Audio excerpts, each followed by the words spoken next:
Bonsoir, et ce soir, on va faire la continuité sur les dons du Saint-Esprit.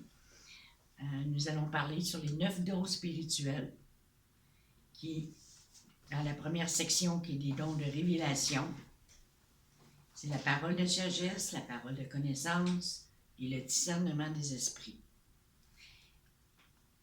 La puissance, qui est la foi par l'esprit, les dons de guérison, les opérations de miracles.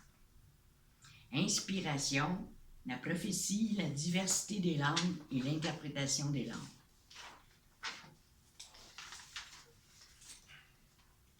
Mais avant de commencer, j'aimerais vous parler de qu'est-ce qui empêche l'Église ou les ministères de bien fonctionner et ce qui manque dans le corps de Christ au niveau de les dons.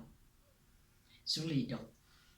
Le premier point, c'est les personnes qui ne connaissent pas leurs dons spirituels. Le deuxième, c'est ceux qui n'acceptent pas leurs dons et ne connaissent pas leurs limites dans leurs dons. Le troisième point, c'est ceux qui envient les dons des autres. Et le quatrième, ceux qui jugent ou qui rejettent ceux qui opèrent différemment les dons. Et le cinquième, c'est ceux qui ne discernent pas le corps de Christ. Il faut avoir une vision globale dans l'Église et les ministères. C'est d'accepter les dons que les gens ont, les recevoir. Et si vous l'allez vérifier avec 1 Corinthiens 12, de 18 à 29. Mais qu'est-ce qu'il faut faire? Il faut laisser Jésus être la tête et nous être soumis à la tête, qu'il est Christ. Puis être un corps qui accepte et connaît ses dons. Ça aide. Discerner le corps de Christ doit être animé par 2 éléments.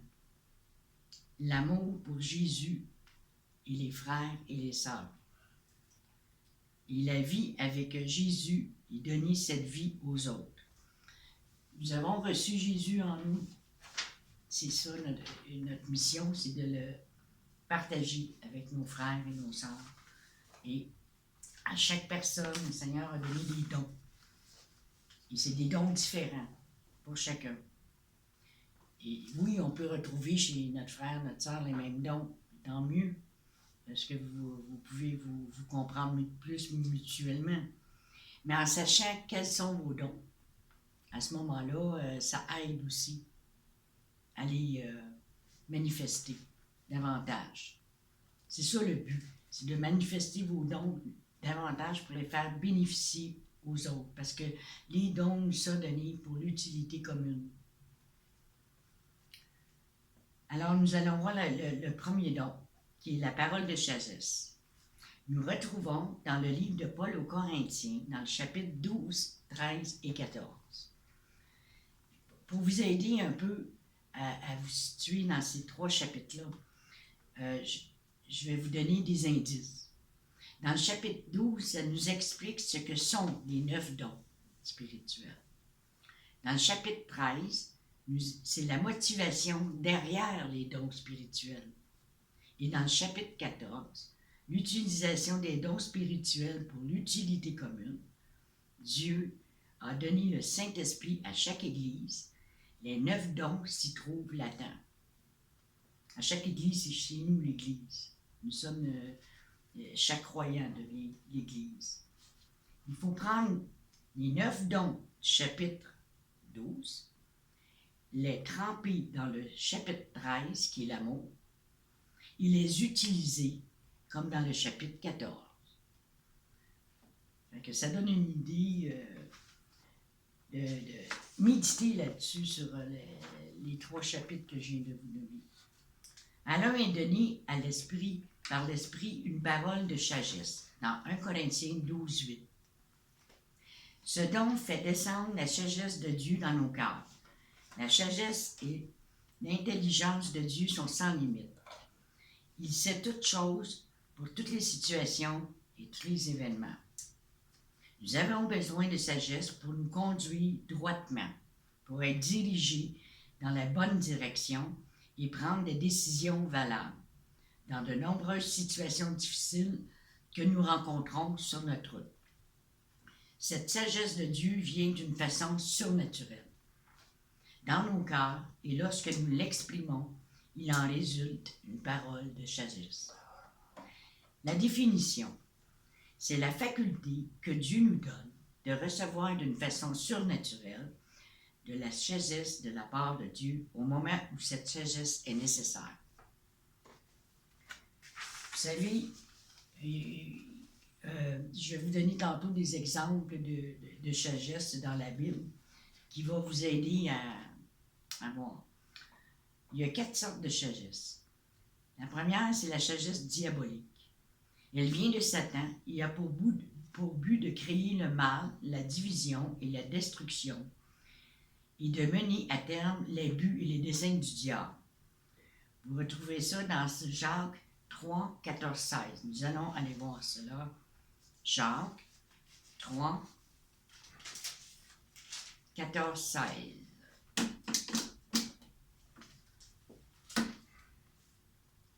Je vais le lire. Mais si vous avez dans votre cœur un zèle amer et un esprit de dispute, ne vous glorifiez pas et ne mentez pas contre la vérité.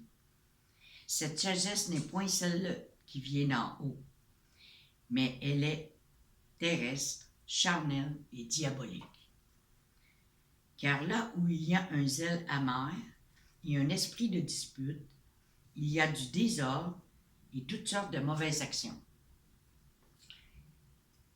Il y avait ce problème-là dans l'Église de Corinthe. Alors, c'est pour ça que Paul a mis de l'ordre dans tout ça. Là, il y a le deuxième sagesse, c'est la sagesse du monde. C'était la sagesse humaine. Et Dieu n'a-t-il pas convaincu la folie, la sagesse du monde? Dans 1 Corinthiens 1, 20. 3. La sagesse de l'homme spirituel. Le chrétien qui reçoit par l'étude de la parole de Dieu la sagesse que tout chrétien peut avoir par sa marche avec Dieu. Ne pas confondre avec le don de la parole de la sagesse. T'sais, on lit la Bible, puis on devient de plus en plus et on apprend les paroles de sagesse de la Bible. Tandis que le dernier, qui est la parole de sagesse par l'Esprit. Un don spirituel spécial qui peut se manifester à travers d'un croyant rempli de l'Esprit, pour l'utilité commune et en répondant aux besoins du moment. Et la sagesse viendra dans ton cœur, dans Proverbe 2:10. La parole de sagesse par l'Esprit est donnée pour édifier l'œuvre de Dieu et pour construire de grandes œuvres pour Dieu, pour diriger et conduire le peuple de Dieu. Prenons Josué par la parole de sagesse, su comment traverser le Jourdain, dans Josué 3 et 4. Comment conquérir Jéricho, dans le chapitre 6. Étienne était rempli de l'esprit de sagesse, dans Actes 6, 10. La parole de sagesse de Salomon, devant les 2 femmes qui disaient être la mère de l'enfant vivant. Hein? On se rappelle de cette histoire. Ensuite, Paul, où il devait passer en Macédoine, dans Actes 16, 6 à 10. Et Pierre eut la vision d'une nappe pour la conversion de Corneille. Une parole de sagesse par l'Esprit peut venir d'une vision. Nous avons aussi Philippe sur le chemin de Gaza pour le salut de l'Éthiopien. Il y a Noé pour l'arche, ce qui le sauva de la mort. Joseph qui expliqua l'essence du roi. Samuel pour oindre David. Il y en a plusieurs, mais il faut les reconnaître. Nous retrouvons la sagesse de Jésus-Christ en tout. Nous avons une promesse de Jésus concernant la parole de sagesse dans Matthieu 10, versets 19-20. On va aller voir ça. Matthieu 10, versets 19-20. Je vais le lire. Mais quand on vous livrera Ne vous inquiétez ni de la manière dont vous parlerez, ni de ce que vous direz. Ce que vous aurez à dire vous sera donné à l'heure même. Car ce n'est pas vous qui parlerez, c'est l'Esprit de votre Père qui parlera en vous. Alors c'est puissant. Et la parole de sagesse par l'Esprit peut nous venir de différentes façons. Je vais vous en nommer. Par une voix audible.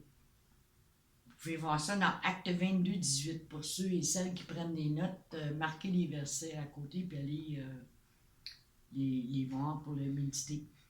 Par une vision, dans Acte 16, 9, 10. Par un songe, dans Matthieu 2, 13.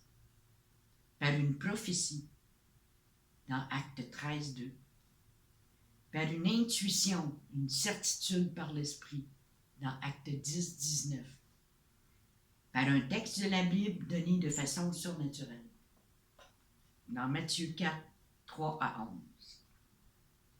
Nous allons lire Jacques 1, 5 à 6. Jacques 1,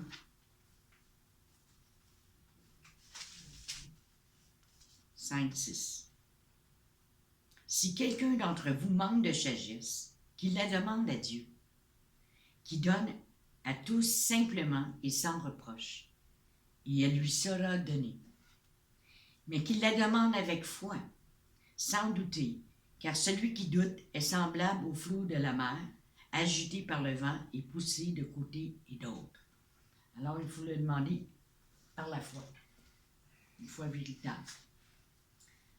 Alors la parole de sagesse, je donnais l'exemple de Salomon. Quand que je vais vous expliquer un peu l'histoire, c'est ces deux mères qui disent que l'enfant est à eux. Et là, ils sont devant Salomon, puis Salomon, il faut qu'il prenne une décision, là, quoi faire dans cette situation-là. Et par l'Esprit de Dieu, il a décidé de séparer le bébé en deux. Fait que là, la vraie mère, elle a dit non, laissez-lui, l'enfant, c'est elle, la mère. Voyez-vous? Fait qu'il a su c'était qui la vraie mère. Parce qu'un cœur de mère, ça parle. Elle ne voulait pas perdre son enfant. C'est un exemple, c'est une parole de sagesse, et vous les retrouvez, ces paroles-là, dans la Bible. Puis quand ça arrive, c'est pas tout le temps qu'on a des paroles de sagesse. C'est que quand on est dans l'esprit, rempli de l'esprit, le Seigneur nous parle, et des fois, on peut dire une chose à une personne, puis on est même surpris de l'avoir dit, parce que c'est pas quelque chose qu'on a pensé, ou qu'on a prédit, ou qu'on s'est préparé d'avance pour le dire à la personne. Voyez-vous, c'est le Saint-Esprit, à l'instant même, qui vous met cela dans votre cœur, dans votre esprit, là. Vous parlez par l'Esprit. Et le deuxième, qui est la parole de connaissance. À un autre, une parole de connaissance selon l'Esprit. Ne pas confondre avec la connaissance de l'Écriture.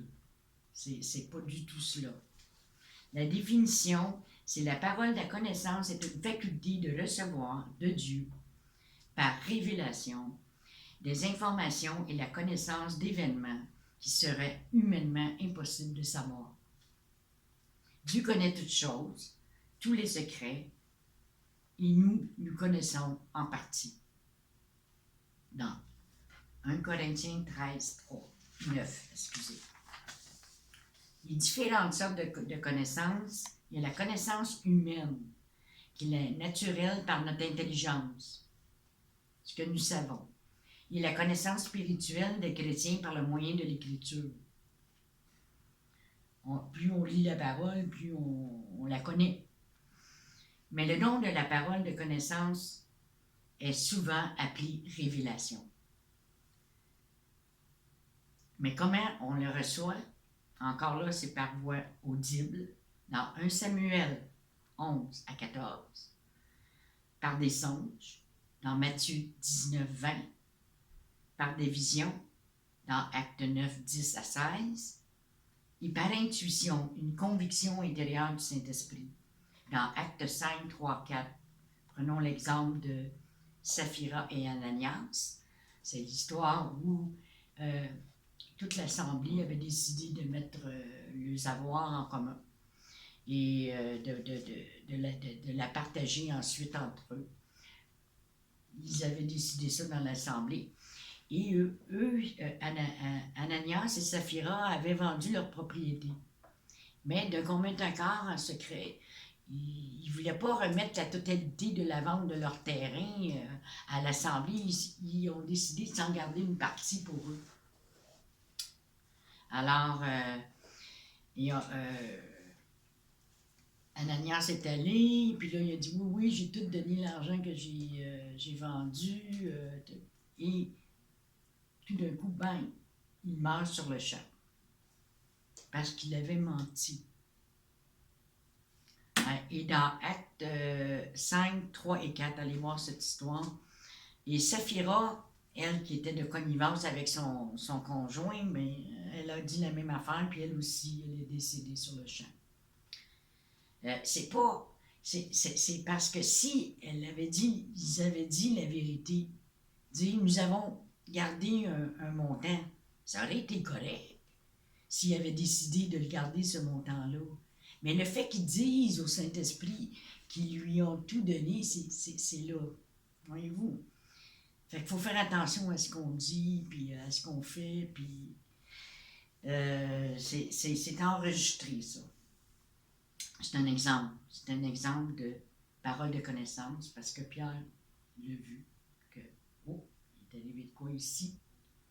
C'est par le Saint-Esprit qu'il l'a su. Les buts. Le but de la parole de connaissance peut révéler les choses cachées, comme je viens de vous expliquer. Elle peut nous ouvrir les esprits pour aider à comprendre aussi. Dans Luc 25, 45, tout révéler au sujet d'une personne. Hein? La femme au puits. Jésus lui avait tout révélé sur sa vie. Il peut révéler aussi les choses à laquelle une personne est liée, par exemple. Comme une personne qui est liée à l'argent. Peut révéler le nom d'une maladie, combien de temps la personne a souffrait. Pour glorifier son nom, pour créer le respect de Dieu et aider les hommes. Nous pouvons dire que le don de la parole de sagesse et de la parole de la connaissance travaillent en étroite collaboration, car souvent on les confond. Je vais vous donner un petit truc pour faire la différence entre une parole de sagesse et une parole de connaissance. Une parole de sagesse, ça concerne l'avenir. Et la parole de connaissance, elle concerne le passé et le présent. Ça aide un peu à différencier. Les dons doivent rester jusqu'au retour de Jésus. Ce qui est aujourd'hui surnaturel deviendra naturel. Et parce que plusieurs disent « Ah non, les dons, c'est arrêté, ça, depuis la Pentecôte. » Non. Ici, si on lit dans 1 Corinthiens 13, 10, c'est écrit « Mais quand ce qui est parfait sera venu, ce qui est partiel disparaîtra. » Fait que ce que je chasse, il n'est pas encore venu, le Seigneur. On l'attend toujours. Le discernement des esprits. À un autre, le discernement des esprits. Je n'irai pas totalement dans les détails dans ce don-là, mais vous pouvez aller sur YouTube, puis vous pouvez aller voir mes autres vidéos qui en parlent de comment avoir du discernement, par exemple. Comme ça, ben, vous pouvez voir les choses expliquées concernant le discernement des esprits. C'est la manifestation spirituelle de l'Esprit de Dieu qui révèle quel esprit opère dans la personne. C'est une connaissance de la source, de l'action, de la pensée ou des paroles. L'Esprit de Dieu. L'Esprit de Dieu, il y a 7 esprits dans l'Apocalypse 5, 6. les 7 esprits de Dieu, je vais vous les donner. Parce que c'est bon de les prendre en note. Avec les versets appropriés. Esprit de force, 2 Timothée 1, 7. Esprit d'amour, 2 Timothée 1, 7. Esprit de sagesse dans Ésaïe 11, 2. Un esprit de foi, 2 Corinthiens 4, 13. Esprit de grâce et de supplication, Zacharie 12, 10. Et esprit de justice dans Ésaïe 28, 6. Et esprit de maîtrise de soi dans 2 Timothée 1, 7. Il y a les esprits sataniques, les mauvais esprits ou démons. Je vais vous en nommer quelques-uns, je ne vous les nommerai pas toutes, parce que il y a l'esprit de crainte, l'esprit de l'erreur, l'esprit de l'antéchrist, l'esprit de démons qui font des prodiges, l'esprit muet, tourmentateur, impur, aveugle, religieux impur, sourd, infirmité, python ou devin, esprit d'évocation des morts, esprit de jalousie, esprit de suicide aussi, légion, esprit de discorde, et il y en a d'autres, mais vous pourrez aller les voir là, sur la vidéo en question. Tous ces mauvais esprits peuvent tourmenter et posséder l'homme. Tous ces esprits sont des personnalités. C'est certain que quelqu'un qui est rempli du Saint-Esprit ne peut pas être possédé. Il peut être tourmenté, mais pas possédé. Parce qu'il n'y a personne qui passe le sang de Christ. On est aspergé de sang de Christ. On est lavé dans le sang de Christ. Il n'y a pas un seul démon, même pas Satan. Il ne peut pas rien faire.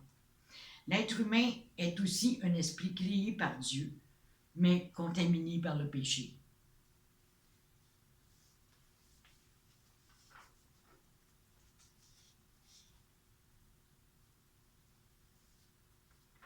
Okay, je vais vous parler les possédés. Le possédé est celui qui a un mauvais esprit dans son esprit, dans son corps. Le mauvais esprit habite l'être humain et demeure à l'intérieur. Ça, c'est un cas de possession. Les caractéristiques impures et mauvaises deviennent donc partie intégrante de la personnalité du possédé.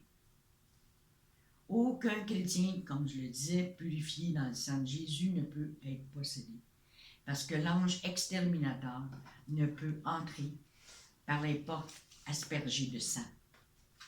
Hébreux 11, 28. Ceux qui sont tourmentés par les mauvais esprits, dans Luc 6, 18. Ceux qui attaquent l'intellect et les pensées, les entourant constamment. Même les chrétiens peuvent être tourmentés de cette manière par des mauvais esprits. À ce moment-là, il faut les chasser. Quand ça arrive à votre esprit, chassez-les immédiatement. Les esprits de maladie aussi. On peut voir des exemples dans Marc 9, 25 et dans Luc 13, 11. Ces esprits attaquent différents membres du corps. Exemple, la femme qui était courbée depuis 18 ans, Luc 13, et un esprit sourd et muet, dans Marc 9, 14, 19. Par le don du discernement des esprits, un serviteur de Dieu pourra rapidement se rendre compte si l'action directe d'un mauvais esprit ou une maladie ordinaire. Il va le voir. Il va le voir aussi, le discernement, si c'est l'esprit humain qui parle. Et si c'est un mauvais esprit, il va le voir.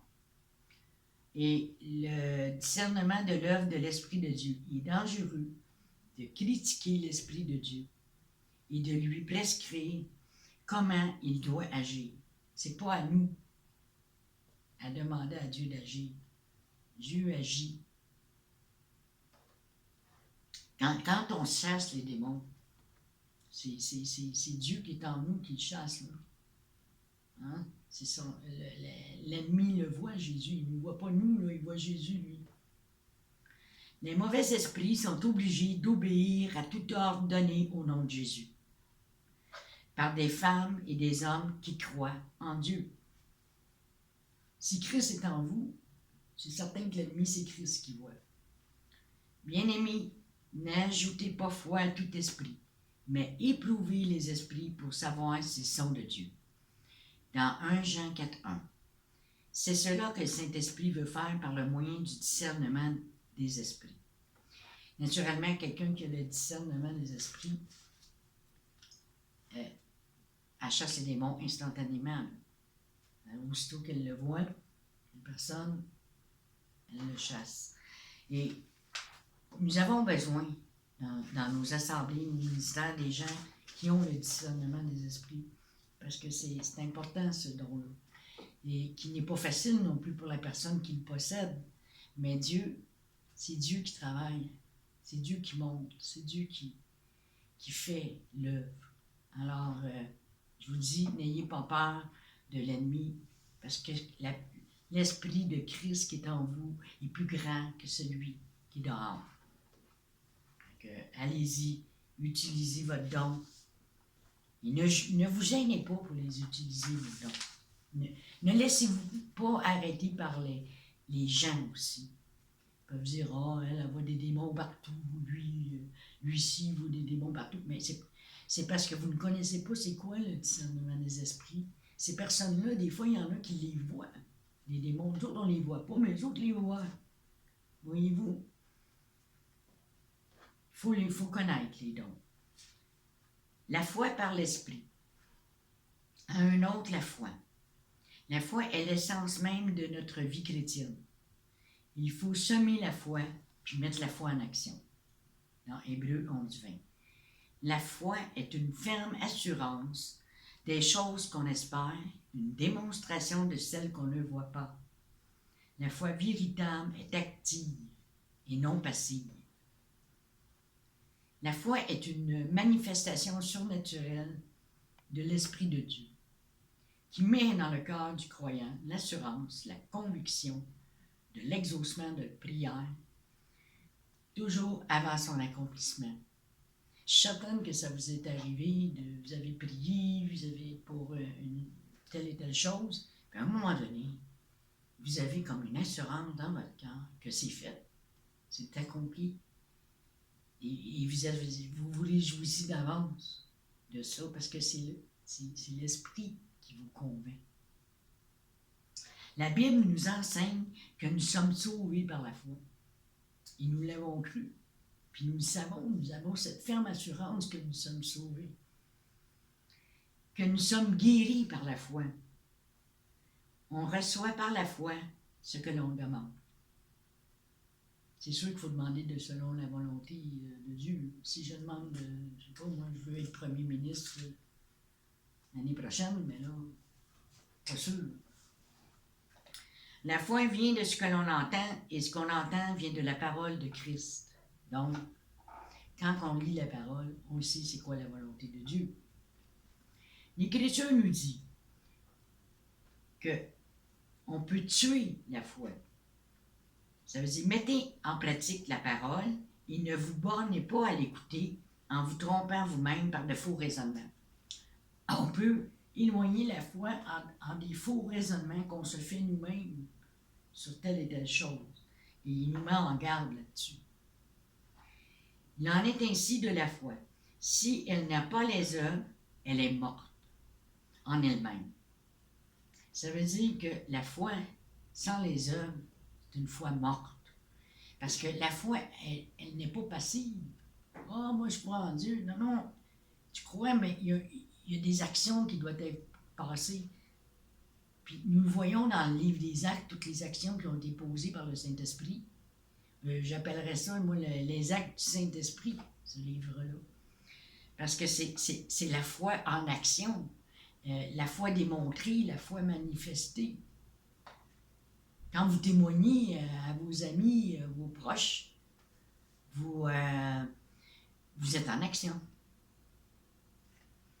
Ce don de la foi par l'Esprit accompagne étroitement une vie de consécration à Dieu dans la prière et dans la lecture de la Bible. Les dons de guérison. Ça, c'est des dons de puissance. Il y a de la puissance là, dans la foi, la guérison et les miracles. À un autre, les dons de guérison par le même esprit. Le consolateur est celui qui guérit, parce que le Seigneur est l'Esprit et le Seigneur est celui qui guérit. Dans 2 Corinthiens 3, 17. Le Saint-Esprit possède les dons de guérir toutes sortes de maladies différentes. La définition, une guérison surnaturelle, graduellement touchant l'esprit, l'âme et le corps. La source est en Dieu, le mérite est en Jésus et l'opération est par le Saint-Esprit, si on peut regarder ça sous 3 formes différentes. Ils seront guéris. La différence entre une guérison et un miracle. Pour faire vite, là, la guérison, elle se fait graduellement. C'est un processus. Tandis qu'un miracle, ça se fait instantanément. Lorsqu'une guérison commence, on ne voit souvent rien à l'instant même. Mais dans le monde invisible, la cause de la maladie est détruite, est vaincue. La guérison commence et la santé revient graduellement. Ça a été dans mon cas. Moi, j'ai vécu la guérison. Les opérations, ils imposeront les mains aux malades et les malades seront guéris. Dieu nous donne la permission de faire cela dans Marc 16, 18. Et le don des opérations de miracles. À un autre, des opérations de miracles. C'est une intervention surnaturelle où la foi de l'Esprit change le cours de la loi naturelle des choses. La Bible nous enseigne que le miracle crée la crainte de Dieu, dans Exode 14, 31, et apporte la preuve que l'Éternel est Dieu, ce qui amène les âmes au Seigneur. C'est sûr que les miracles, ça amène que les gens croient. Et il est prouvé scientifiquement que l'esprit humain a besoin de preuves pour être convaincu de quelque chose d'autre que ce qu'il a connu depuis toujours. Jésus est le meilleur psychologue qui soit. Il savait ce qui était nécessaire pour convaincre les hommes. Dieu appuyait leur témoignage par des signes, des prodiges et divers miracles dans Hébreux 4.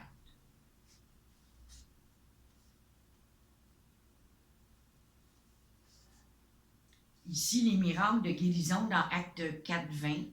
Jésus guérit des aveugles, sourds, boiteux, beaucoup d'autres instamment et des prodiges. C'est certain que si on lit l'histoire de Jésus, nous voyons tous les miracles qu'il a faits.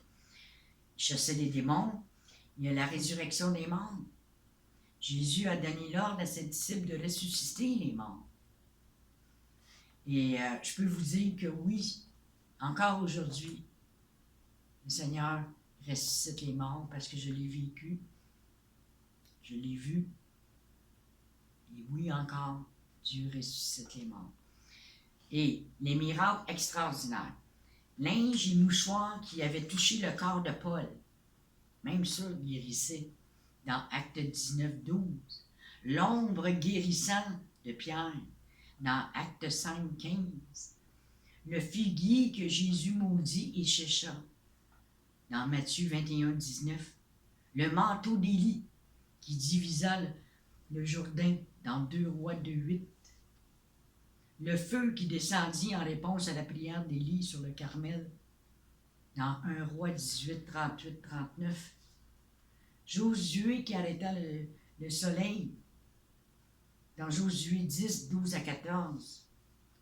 Le Jourdain qui se déchécha dans Josué 3, 14 à 16. Le bâton de Moïse dans Exode 4. Le passage de la mer Rouge dans Exode 14, 21, 22. Et Jésus qui a changé l'eau en vin. Inspiration. Nous avons la prophétie, la diversité des langues et l'interprétation des langues. La prophétie. Ce n'est pas par une volonté d'homme qu'une prophétie n'a jamais été apportée, mais c'est poussé par le Saint-Esprit que des hommes ont parlé de la part de Dieu. Dans 2 Pierre 1, 21.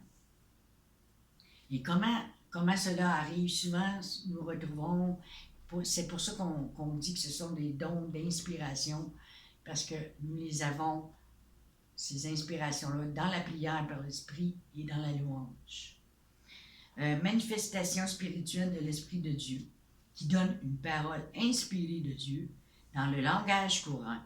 C'est une révélation soudaine qui vient sur nous. La prophétie, elle édifie, elle console, elle exhorte et elle attire les gens, mais elle ne détruit pas. Cette façon de reconnaître une bonne prophétie, par les fruits de la prophétie, est-ce que ça glorifie Christ? Est-ce en accord avec les Écritures? Est-ce que la prophétie s'accomplit dans le cadre des Écritures mises en garde? Toute prophétie qui n'est pas de Dieu, si elle produit la liberté qui est de Dieu, ou l'esclave qui n'est pas de Dieu, si l'onction demeure en vous. Il y a différentes sortes de prophéties. Il y a des prédications et avertissements prophétiques. Dieu veut avertir les hommes en ce qui concerne l'avenir, comme Agabus annonçant une grande famine sur toute la terre et elle arriva sous l'empereur Claude. Il y a des messages prophétiques dans l'Assemblée aussi. Comme le Saint-Esprit dit, « Mettez-moi à part Barnabas et Saul pour l'œuvre à laquelle je les ai appelés » dans Acte 13, 1. Prédication prophétique inspirée, prêchée par l'onction, par l'Esprit de Dieu. Quand nous témoignons aux inconvertis, nous avons besoin de l'onction prophétique. Prophétie qui accompagne la réception du baptême dans l'Esprit. Lorsque Paul leur eut imposé les mains, le Saint-Esprit vint sur eux. Ils parlaient en langue et prophétisèrent. Ça arrive souvent, ça. La diversité des langues. À un autre, la diversité des langues. OK, là, c'est les deux derniers dons que nous allons voir, la diversité des langues et le don d'interprétation des langues qui est arrivé à la Pentecôte. La diversité des langues, c'est une manifestation de l'Esprit employant la voix de l'homme pour parler différentes langues terrestres. C'est un langage d'adoration qui vient sur nous et nous permet d'adorer et de glorifier Dieu en esprit et en vérité. C'est un langage où Satan ne peut pénétrer. Voici les signes qui accompagneront ceux qui auront cru. En mon nom, ils chasseront les démons et ils parleront de nouvelles langues. Dans Marc 16, 17. Le parler en langue, c'est dans Acte 2, 5, 7, il dit « Comment les entendons-nous parler dans nos langues des merveilles de Dieu? » En principe, le parler en langue, c'est qu'on parle des merveilles de Dieu. Et la personne, supposons que je le dis en italien, et la personne dans la salle qui est italienne va comprendre ce qui est dit. Mais quelqu'un qui n'est pas italien, lui, ne comprendra pas. Puis même moi, je ne le comprendrai pas parce que je ne comprends pas l'italien. C'est une langue connue, non apprise. Si je me mets à parler anglais parce que je sais parler anglais, c'est pas ça, là. C'est une langue, vous arrivez à un moment donné, vous parlez chinois et vous n'avez jamais appris le chinois. Un exemple. C'est une langue connue, mais non apprise. Le parler en langue pour l'édification personnelle. Aussi, Paul nous dit, il nous recommande même de prier par l'Esprit, parce que le Seigneur demande d'avoir des adorateurs en esprit et en vérité. Oui, nous pouvons parler en langue en esprit. Mais dans une assemblée, ce que Paul veut apporter, c'est que si vous avez le don des langues, soyez assurés d'avoir un interprète.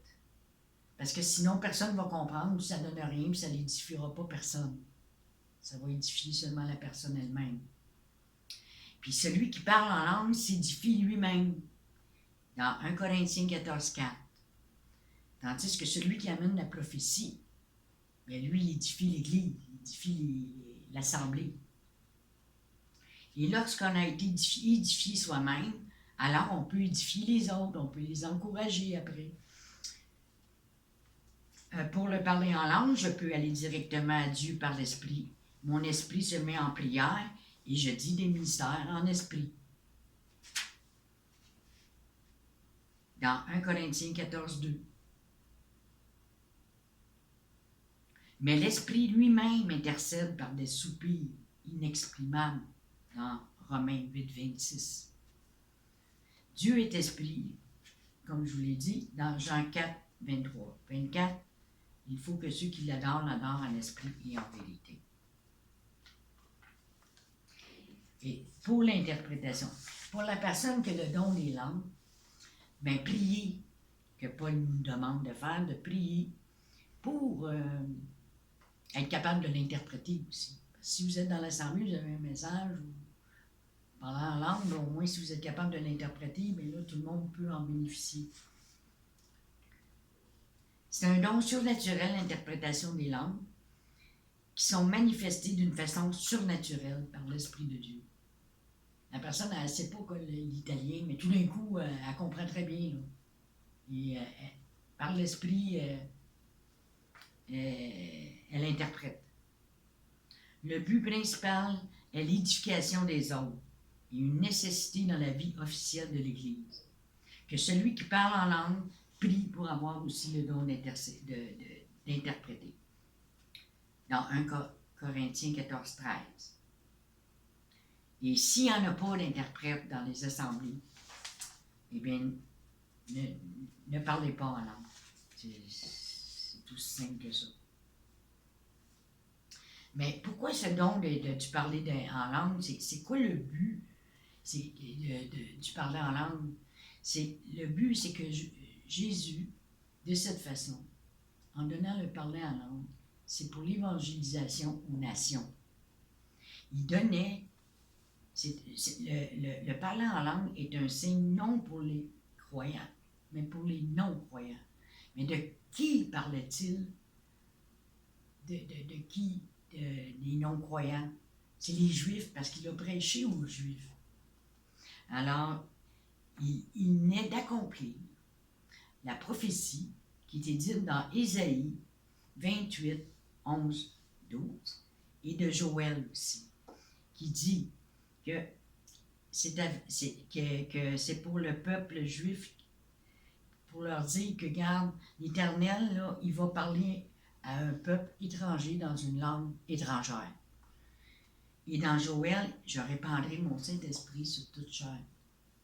Fait qu'il a réalisé ces deux prophéties-là pour que les Juifs croient que, oui, la parole va être annoncée, pas juste aux Juifs, mais à tous.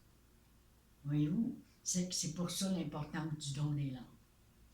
C'est sûr qu'aujourd'hui, il y en a qui disent « Ah, c'est pas tellement si important, c'est tant qu'on a des interprètes. » Oui, c'est vrai. J'ai vu, même sur Facebook, un appareil qu'on met sur notre oreille, puis si quelqu'un nous parle en chinois, on va comprendre très bien dans notre langue. Mais, mettons, un missionnaire, lui, qui n'a pas tous les outils, il s'en va dans un pays, mais ce don-là est essentiel. Fait qu'il n'y a pas un don que vous ne devez pas utiliser avant l'arrivée de Christ. Ils sont tous là. Dieu les a donnés. C'est pour s'en servir. Autant les armes spirituelles qu'il nous a données, on s'en sert. Autant les dons, c'est la même chose. Mais vous vous en servez quand vous en avez le besoin, quand le moment est là, le temps, le timing. C'est toute une question de marcher par l'esprit. Alors, j'espère que pour les 9 dons spirituels, vous avez vu une vue d'ensemble. C'est certainement pas une étude exhaustive, mais ça vous donne un aperçu de ce que sont les dons spirituels. Et vous pouvez voir à travers cela lequel Dieu vous a donné. Amen et soyez bénis.